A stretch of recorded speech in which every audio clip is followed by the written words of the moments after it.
안녕하세요. 요즘 세상을 보면 진심 어린 조언 한 번 건네기가 갈수록 어려워지는 것 같아요.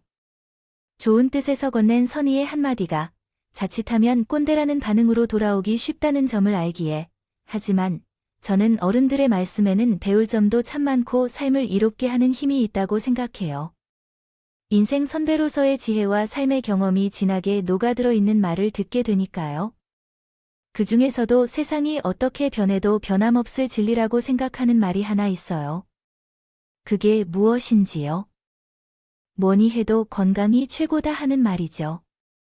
저는 스스로 이런 말을 하려니 조금은 남부럽기도 한데요. IT 계열 건실한 중소기업의 창업가인 저는 자수성가를 크게 했어요. 일찍 하늘나라로 떠난 친정 부모님께서는 정해진 장사 자리도 없이 이 시장 저 시장을 떠돌며 참 어려운 삶을 살으셨거든요. 친정 부모님은 비록 경제적으로 가난했지만 세상의 존경을 받기에 충분할 만큼 매우 올곧은 분들이셨다고 자부해요. 제 평생의 기억을 통틀어 친정 부모님의 모습은 늘 누구보다 2시간 일찍 하루를 시작하고 또 누구보다 항상 2시간 늦게까지 열심히 일하시는 근면 성실한 모습이었기 때문이죠. 솔직히 말해서 가끔은 그런 친정 모습이 마음 한구석에서 안타까움을 느낄 때도 있었어요. 그들을 존경스러워하고 대단하다고 생각하기도 했지만 17살이 되어가던 시절 가끔은 부모님에 대해 안타까운 마음을 느끼기도 했는데 그 중에서도 특히 엄마에 대한 그런 감정일 거예요. 나는 엄마 딸이라서 아마 아들은 상관이 없을 거라 생각해요. 어쨌든 엄마 딸로서 그런 생각을 가질 수도 있겠죠. 그렇죠. 그냥 내 생각을 표현해보면 나는 한 번쯤 우리 엄마나 아빠가 하루라도 좋으시면 좋겠어요. 적어도 1시간이라도 더 주무시고 싶어요. 아침에 급하게 일어나셔서 아침을 먹다 남긴 밥을 몇 덩이 편견을 버리고 일을 가는 것이 아니라 1시간 더 자길 바라요. 딸이 차려놓은 따끈한 아침밥을 든든하게 먹고 출근했으면 좋겠어. 나도 이제 간단한 아침 식사 정도는 차릴 수 있는 나이잖아요. 생각만 해도 가슴이 벅차오르는 게 우리 딸이 차려준 아침 식사가 얼마나 맛있을지 궁금해요. 하지만 지수야, 엄마 생각이 이래. 옛말에 일찍 일어나는 새가 벌레를 잡는다는 말이 있잖아. 그럼 그 새가 일찍 일어나서 사냥해온 한 끼 식사를 누구에게 줄까? 아기 새도 엄마랑 아빠도 마찬가지야. 다른 부모들처럼 조기 유학이나 원어민 영어 학원 따위의 뒷바라지까지는 해줄 수 없다 해도 우리가 할 수 있는 만큼만이라도 너에게 전부 다 해주고 싶어. 그래서 남들보다 하루를 더 빨리 시작하고 싶어. 다른 사람들보다 늦게까지 일하는 거예요. 그래서 이렇게 해요. 예전에 말했던 윗물이 맑으면 아랫물도 맑다는 말이죠. 오늘부터 나도 2시간 일찍 일어나서 아침 식사 준비할 거예요. 학교 일찍 가서 복습도 할 겸 이렇게 열심히 살면서 제 딸은 다른 이들처럼 나태해질 수 없으니까요. 제가 근면 성실한 삶의 태도를 몸소 익혀가며 자랐어요. 친구들보다 아침과 저녁에 2시간씩 더 공부한 결과 하루에 총 4시간 더 공부해서 명문대학에 입학하고 만점에 근접한 학점으로 대학을 졸업했죠. 그 결과 저소득층 전형 국비 유학 장학금을 받아 유학도 다녀올 수 있었어요. 모두가 친정 부모님을 본받아 살아온 덕분인 만큼 하늘 같은 부모님의 은혜를 받은 셈이기도 하고요.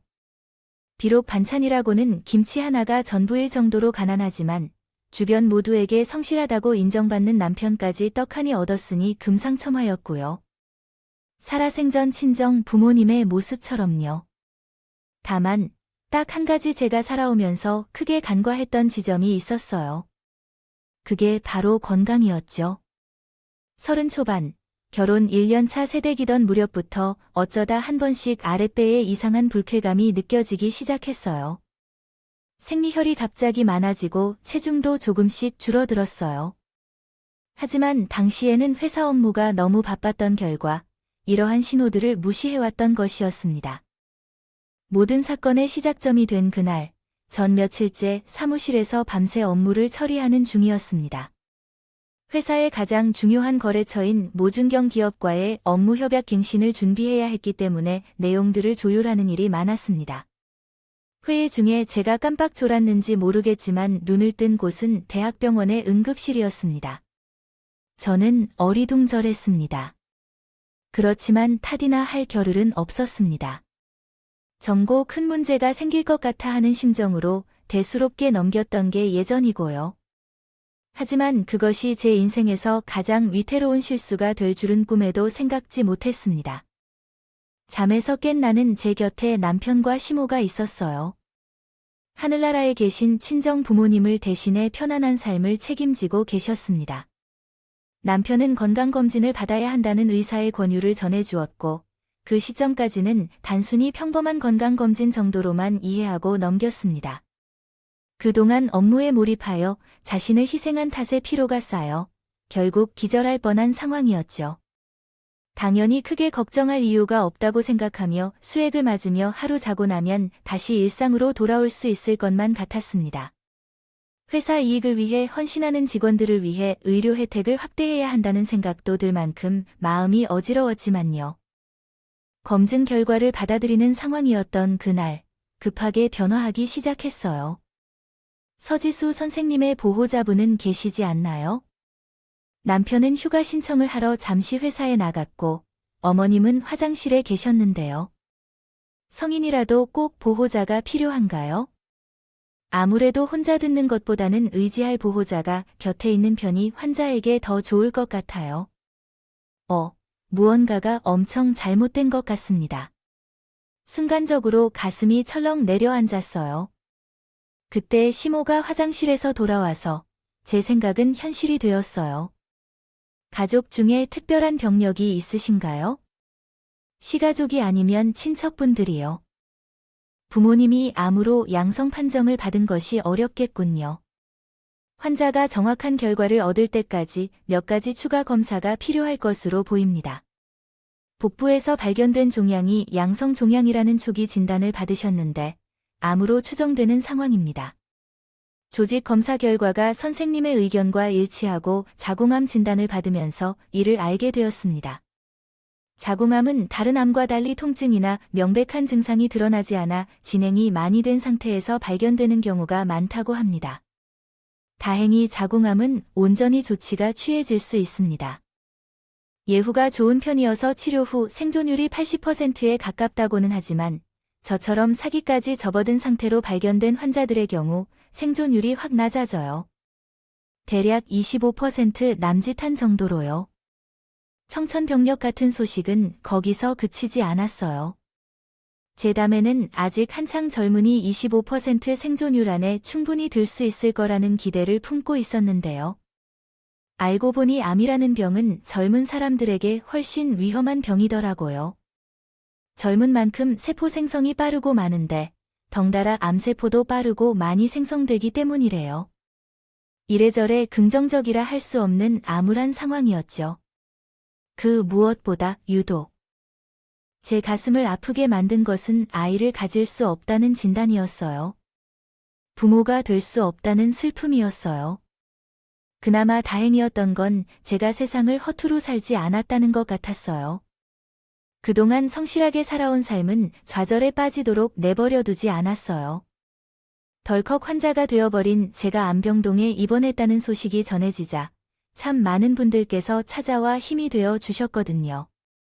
그분들은 저에게 감사한 위로의 말씀을 아끼지 않으셨고 그 중에서도 희한하게 옛말들이 귀에 쏙쏙 들어오더라고요. 호랑이 굴로 들어가도 정신만 차리면 산다. 그러니 정신을 바짝 차리고 포기하지 마라. 하늘이 무너져도 솟아날 구멍은 좌절하지 말고 꿋꿋하게 이겨내라. 남편과 신모의 병수발도로 고통스러운 항암 치료를 이겨내는데 매우 큰 힘이 되어 주었습니다. 특히 시모는 아주 지극정성이어서 친부모도 저처럼 할 수 있을까 생각할 만큼 친절했습니다. 그가 한 번도 제 곁을 떠나지 않으며 밖으로 떠나가는 것에도 호흡을 가르치며 직접 먹여줄 정도였기 때문이었습니다. 그 덕분에 제 건강은 수술 후 빠르게 회복되었습니다. 그러나 수술 날짜가 잡히던 날, 신모는 그냥 지나가는 이야기처럼 아주 뜻밖의 말을 꺼냈습니다. 고향 친구들 종류 중에요. 며느리를 먼저 떠나보낸 한 사람이 있었습니다. 그 이유는 사고였나요? 아니면 암이었나요? 너처럼 자궁암이었어요. 그가 태어나면 가족들끼리 해외여행이나 한 번 가자면서 씩씩하게 수술방으로 들어갔지만 결국 다시 눈을 뜨지 못했다고 해요. 그게 무슨 말씀이신가요? 세상 일이란 것은 모든 것이 사람의 뜻대로만 되지 않는다는 얘기죠. 잠깐만요. 아직 끝나지 않았으니까 잠자고 드세요. 그 며느리가 죽은 후에 한바탕 소동이 벌어졌다고 하더군요. 그녀는 너처럼 큰 사업을 하는 여자였는데 회사 지분이나 머니 등을 명확하게 정리해 두지 않아서 문제가 발생했고 애꿎은 유사로 엄한 사람들에게 비난을 받는 꼴이 되었다고 합니다. 유산 발효시키고 현금을 몇 푼 남기지 못했다니까요. 이러한 일황이 얼마나 안타까운 이야기인가요? 우리도 그렇게 되면 어떻게 할지 생각해요. 저는 수술 하나 앞두고 있는데 작은 수술이 아니라 큰 수술이에요. 그런 사람한테 왜 이런 얘기를 굳이 해야만 하는지, 사람 일은 어떻게 될지 모르는 법이니까요. 정리할 일이 있으면 미리 해두어야 해요. 명확하게 정리해도 어머님 목소리를 낮춰야 합니다. 여기는 병원이니까 현재는 목소리를 높일 필요가 없어요. 너 분명히 죽을 확률이 높으니까 유산 상속을 미리 준비하라는 말을 듣고서 막말로 너 이대로 자식이나 손주가 없이 죽을 것 같아. CM과 남편에게 남는 게 뭐가 있어? 유산밖에 더 남을 게 없겠어? 어머니, 오늘은 정말 낯설게 보이세요. 변화는 인간의 본성이라고 할 수 있죠. 모르는 일이네요. 앞으로는 병원에 오지 마시는 게 좋겠어요. 당분간은 얼굴을 보기 힘들 것 같아요. 병동에서 간호사보다는 간병인을 고용하는 것이 마음이 편할 것 같네요. 알겠어요. 생사를 오가는 수술을 받을 예정인 분은 신변 정리에 대한 준비가 중요하겠지요. 그래서 제가 입원하면서부터 항상 신변 정리에 신경을 썼어요. 만약에 제가 병에 걸려도 그 사후 처리를 맡을 사람은 남편일 거고, 만일 제가 신발장 정리를 하지 않고 떠난다면 그 부담을 감당할 사람도 남편일 것 같아요. 그날 제 기분이 심하게 나빴던 이유는 시모의 태도였어요. 시모는 마치 제가 죽는 걸 기대하는 듯이 말했고, 어떻게든 수술을 받아보고자 고통스러운 항암 치료를 발견한 사람 앞에서 유산 욕심과 기대를 노골적으로 드러내었기 때문이었습니다. 열 길 물속은 알아도 한 길 사람 속은 모른다는 말이 있듯이 갑자기 유산 욕심을 드러낸 시모의 속을 저로서는 분명하게 알 수는 없는 일이었지만 이것 하나만큼은 분명하게 느낄 수 있었어요. 한때 지극정성으로 간호해주던 시모의 모습과 말투, 표정들이 모두가 예전과는 무척 달라져 있다는 걸, 그렇게 나는 당분간 시모를 멀리하기로 했고요. 시모도 그날 이후부터 제 병실을 찾지 않았어요. 하지만 눈에 보이지 않는다고 해서 절대로 안도할 수는 없는 일이었어요.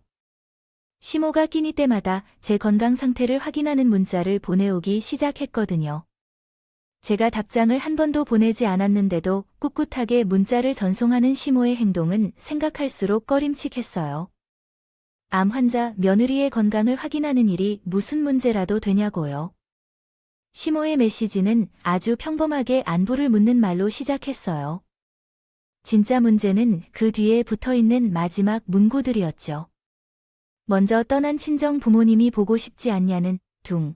인명은 하늘에 달린 법이니 세상을. 너무 원망하지 마세요. 이게 절 죽어야 할 사람으로 콕 찍었다는 얘기와 뭐가 다르겠어요? 그런 문자들이 계속되자 숨이 막힐 지경에 이르러 결국 저는 시모의 전화번호를 차단하게 되었어요. 차단하는 것을 남편이 들었지만 다행히도 모른 척 눈 감추더라고요. 그런 사이에 저에게 뜻밖의 인연이 찾아왔어요. 남편이 마음 놓고 출퇴근을 다시 시작할 수 있을 만큼 저를 잘 돌봐주셨던 새 간병인 할머니였죠. 그분은 뭐랄까 가려운 곳을 속 시원하게 긁어주는 매력도 있고 꽤나 낭만스럽기도 하고 무엇보다 세상 이치를 꿰뚫어보는 해안이 있는 분이셨어요. 사자 붙은 사람들은 왜 그런지 모르겠네요. 미안합니다. 주제를 벗어났죠. 요즘 젊은 친구들은 남들이 끼어들어오는 것을 별로 좋아하지 않아요. 괜찮아요. 그렇지 않아도 남편이 출근하고 나면 늘 심심해하는데 차에 말동무가 생기면 저는 정말 감사할 거예요. 하지만 방금 그 말의 의미가 무엇인지 모르겠어요. 시자 붙은 사람들은 다른 환자 간병하다가 다 들었어요. 시모라는 사람은 처자가 남긴 유산과 생각을 했었어요. 그러다가 네, 솔직히 잘 모르겠어요. 정말 좋은 분이셨는데 왜 갑자기 세상을 그렇게 했는지. 제일 진한 것은 뭐라고 생각하나요? 가장 깊은 것은 혈통이고 때로는 혈통보다 더 진한 게 돈이죠. 정말 대단하네요. 핏줄 다음은 돈이라는 할머니의 능청스러운 어스레이고 나도 모르는 사이에 피식 웃음이 나왔다고요. 오해하지 말아주세요. 돈이 최고라는 칭찬이 아니라 오히려 사람을 눈이 멀게 만든다는 얘기니까 흉보자는 그런 얘기다. 아무튼 이따 저녁부터는 밥알 하나하나 싹싹 긁어 다 먹을 거예요. 점심때처럼 두어 숟가락 깨져버리면 내려놓으면 못 쓸 거예요. 한국 사람은 밥심이 있고 밥심이 든든해야 힘든 수술도 잘 이겨낼 수 있어요. 든든하게. 그렇게 다가온 간병인 할머니는 힘든 병원 생활에서 유일한 활력소가 되어 주었어요. 어느 날에는 지나가다 찾아 생각이 났다고 해요. 긍정적인 내용들로 가득한 시집을 선물해 주시는가 하면 긴 시간 먹어온 병원 식사에 질리던 저를 위해 수시로 간식거리를 챙겨주셨어요. 할머니는 말로는 그냥 아무거디나 챙겨왔다고 했지만 어느덧 병원 경력이 꽤 긴 걸 제 눈에는 한눈에 보였어요. 주치의 선생님께 물어봤더니 제 건강에 해로운 간식들로부터 꼼꼼히 신경 쓰셨다는 걸 알았어요. 전 그런 간병인 할머니와 많은 시간을 함께 보내며 차츰 시모로부터 받았던 스트레스를 잊어가기 시작했고 마침내는 온전한 몸과 마음으로 수술실에 들어가게 되었어요. 주치부터 시작해서 의료진 모두가 예후를 장담할 수 있었어요. 수술은 없었다고 했을 정도로 어려웠지만 결과는 성공적이었어요. 자궁암의 치사율이 가장 낮다는 점과 간병인 할머니로부터 받은 위로, 그리고 살고자 하는 제 의지, 그리고 살리고자 하는 의료진들의 마음이 모두 어우러져 이루어진 기적이었어요. 그러나 수술 회복을 마치고 일반 병실로 돌아와 눈을 뜬 제 곁에 남편은 없었어요. 심지어 제가 회복하는 내내 그의 얼굴도 보이지 않았죠. 오직 간병인 할머니만이 매일 저의 손을 꼭 붙들고 감사의 기도를 올려줄 뿐이었어요. 그 상황이 너무 이상했지만 차마 물어볼 수 없었어요. 할머니는 마치 아픈 딸아이를 보는 듯한 눈빛으로 저를 지켜봐 주었어요. 회복에 전념하라며 타일렀고 결국 건강을 거의 회복한 제가 퇴원하는 날, 그녀는 자신이 알고 있는 모든 내용을 털어놓았어요. 이제야 그 놈의 표가 다 떨쳐져 나간 거라고 마치 내 주체의 말로는 완치 판정이 나올 때까지 5년 정도 예후를 지켜봐야 한다고 하셨지만 수술 결과가 좋고 회복 속도도 빨라 큰 걱정은 없다고 했어요. 다행히게도 제가 진짜 잘 회복된 것 같아서요. 이제 말씀해 주세요. 건강을 회복했으니까요. 제가 일찍이 부모여인 우리 손주를 살리느라 노력했잖아요. 일하러 다니는 길에 그런 사이가 되었다가 하고 있었는데 우연히 마주치게 되었어요. 그 누구냐고요? 처자 수술방을 들어가던 날 공인중개사가 사무실에서 청소 용역을 하러 갔다가 거기 앉아 있었거든요. 그런데 처자의 신랑인 남편이 들어오신 거예요. 시어머니가 아니라 왜 왔냐는 이유요. 땅을 보러 온 게는데 제가 세상에서 가장 중요한 것은 핏줄이라고 말했던 걸 기억하나요? 이 말은 가족 간의 사랑이 중요한 의미를 가지고 있을 뿐만 아니라 어두운 의미도 함께 가지고 있어요. 간단하게 설명하자면 부모로부터 동일한 자식이 나온다는 말씀이에요. 처자가 생사고락을 맞이할 때마다 유산을 먼저 탐지했던 시모처럼 신랑인 그분도 마찬가지입니다. 앞으로는 걱정하는 척을 하면서 실제로는 그렇지 않았던 것 같다. 아마도 그 사람은 지혜미와 매우 비슷한 사람이었던 것 같네요. 무언가가 있었던 것 같아요. 아니면 난 알지 못하는 돈이 어딘가 있을 것 같아요. 그 양반에게는 처자가 암에 걸린 순간부터 돈이었던 형태인 것 같아요. 높은 가격이더라도 안정적인 매물로 적극 추천해 줬대요.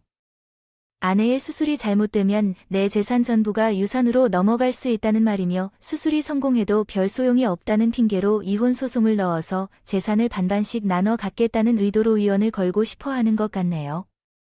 공인중개사와 신랑이 어울리고 있어 보이는데 혹시 알고 계세요? 그 공인중개사를? 왔나요? 남편의 고향 선배였나 어릴 때 혹시 같이 있었나요? 적부터 꽤 친했었어요. 어쨌든 알려주셔서 감사합니다. 이 은혜를 어떻게 갚아야 할지에 대해 일단은 내가 한 두 번째로 했던 말을 잘 기억해야 한다. 때로는 핏줄보다 더 진한 것이 돈이라는 말이 있죠. 지독한 돈 냄새에 홀린 사람은 핏줄이나 나발이나 눈에 보이는 것이 없다는 뜻이랍니다. 그래서 이제부터 마음을 단단히 먹고 현명하게 행동해야 해요. 너의 조언에 감사드립니다. 병원을 나와서 나는 현명하게 행동해야 한다는 간병인 할머니의 말을 계속 생각하며 곧장 시댁으로 향했어요. 마침 시모는 내가 도착했음을 전혀 모르고 있었는데 그때 상황은 한바탕 말다툼을 벌이고 있었죠. 그동안 모은 자신의 모든 재산을 남편이 부동산 계약금으로 사용한 상황에서 그의 시모에게 애걸복걸을 했어요. 저한테서 이혼 위자료를 빼가도 꼭 갚을 테니 부동산을 잠그기 위한 처리를 부탁해요. 이에 시모는 먹고 사는데도 그런 큰 돈은 없어 라며 남편에게 욕을 하면서 동시에 제 수술 결과를 계속해서 물었어요. 수술은 정말 잘 됐어? 수술 후 5년 이내에 사망하는 경우가 많다던데 그럴 확률은 얼마나 되는 거야? 하고요. 부모가 자식인 것처럼 싸우며 소리 지르는 그들을 지켜보면서 머릿속에서는 이런 생각이 계속해서 떠오르더라고요. 지독한 돈 냄새에 홀려버린 사람은 핏줄이나 나발이나 눈에 배지 않는다는 간병인 할머니의 말이 진짜 사실이었구나. 분위기를 망쳐서 죄송한데요. 혼자 보기는 좀 아깝다는 생각이 들어서요. 코미디 중에서도 이런 코미디가 따로 없거든요. 언제 왔니? 의사가 뭐라도 금방 재발할 거라지.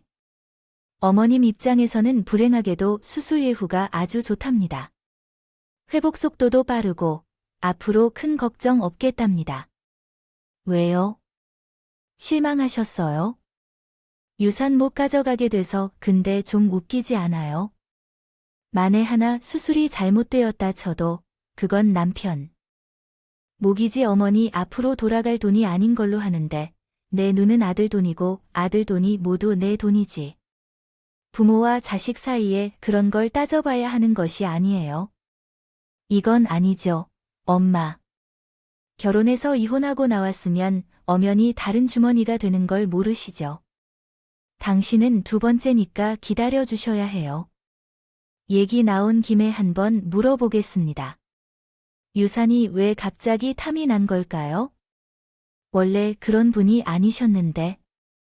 너 수술 날짜를 받아놓고 짐도 챙기고 청소도 해놓기 위해 가본 집에서 발견한 통장에 돈이 수학식이더라고요. 회사의 증권들은 몇 배나 됐는지 보고 나서는 이러다 보니 눈이 뒤집히고 백이겠어요. 니값과 하나 죽고 하나 사고 하면 수억이 돼버리니까요. 들어왔다가 사라졌다가 하는데 만만해 보이지만 내 손으로 호흡기 수십 번도 더 뗐어. 진짜로 정직하게 돈에 미친 거야? 그러니까 안 사람들이 말해 그거 엄마 돈 아니라고. 병고 생겨도 전부 내 돈이라고. 당신이 지금 안 사람이라고 했잖아. 그럼 자기가 안 사람이지. 바깥 양반이야. 아마 아직 불임 사유로 이혼 안 당한 상황이니까 법적으로 부부관계가 남아있다는 거지. 듣고 있었어? 아니. 대체 언제부터 낱말은 새가 듣고 반말은 쥐가 들어? 내가 오늘 여기 오지 않았어도 언젠가는 밝혀질 일이라고 위자료 하나 믿고 나는 수술 받는 동안 땅 보러 다녔던 거잖아. 여보야, 아 맞다. 믿을 거 하나 더 있었지. 유선. 벌써 다 들은 것 같은데 왜 자꾸 물어보는 거야? 사람을 괴롭히지 말아줬으면 좋겠는데 당신이 만지작했던 게 무엇인지 알아? 그 몇 푼짜리 돈 때문에 난장판을 만들었는지 알아? 모성애는 부모가 되지 못한다는 안타깝고 고민인데 그걸 다 풀어놓은 거야? 위로해줄 수는 없는데 그럴 바에야 그냥 나가버렸어야 해. 그래서 어떤 걸 하라는 거야? 이제서야 변명을 하려 하면서 모양으로 이별의 말을 만들어낸다면 그렇게 해봤자 눈을 감고 속아주지 않을 텐데 어차피 됐고 우선 두 분 따라오세요. 좋은 소식이 한 가지 있어서 그렇게 두 분을 이끌고 길을 나선 나는 도착한 곳이 대학교 변호사가 된 동아리 후배의 사무실이었어요.